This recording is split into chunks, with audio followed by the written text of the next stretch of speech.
साथीहरु आज चाहिँ मैले फेरि फाल्गी बनाएको छु। यो चाहिँ कोट्टा र घाउ भएको है, कोट्टा र यस्तो भएको। आज चाहिँ मैले स्पेशली फाल्गी बनाएको छु है मैले। यहाँ छ कस्तो हुन्छ भने यस्तो हुन्छ के मकै हैन, मकै र सिन्बी हो यो चाहिँ। यो हरियो भात चाहिँ पछि उसिन्ने, जुत्ता पारेर उसिनेर सुकाउने अनि सुकाएर राख्ने अनि खाना यो के भन्छ खाना मन लागेको बेला फेरि यो फल्ने कि अब सेलरोटी पोल्नलाई मकै फले जस्तै फल्ने अनि फलेर भिजाउने चिन्कुलीको पात अनि त्यसबाट यो के भन्छ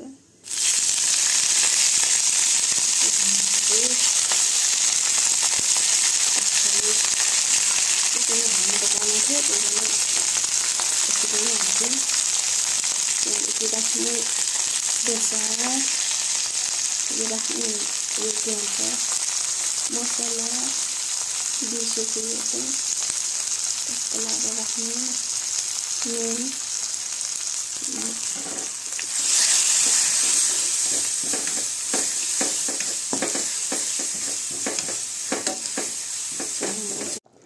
यहाँ रहेको छ उम्लिनु पर्छ के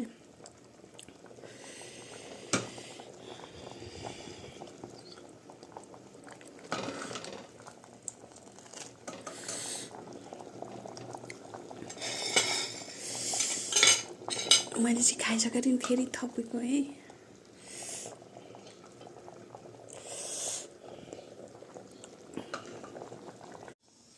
यस्तो हुन्छ है पेज बनाएको मैले चाहिँ पाकिसक्यो। यस्तै छ हाम्रो चाहिँ। हजुरहरूलाई पनि खाना मन लाग्यो भने यसै गरी बनाएर खानु होला। हाम्रो दोलखातिर चाहिँ हाम्रो चाहिँ दोलखा भाइ दोलखातिर यस्तै चल्छ।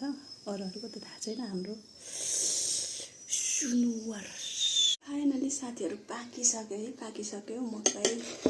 हामी चाहिँ हाम्रो सुनुवार भाषाहरू फाल्गी भन्छ, अरूहरूले चाहिँ मकै भन्दो रहेछन्।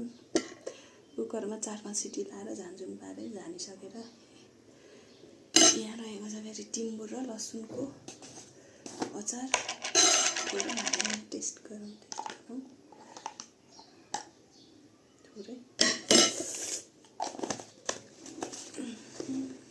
अब गम साथीहरू झानझुन पारेर यस्तो हुन्छ नि एकदम मिठो। मैले चाहिँ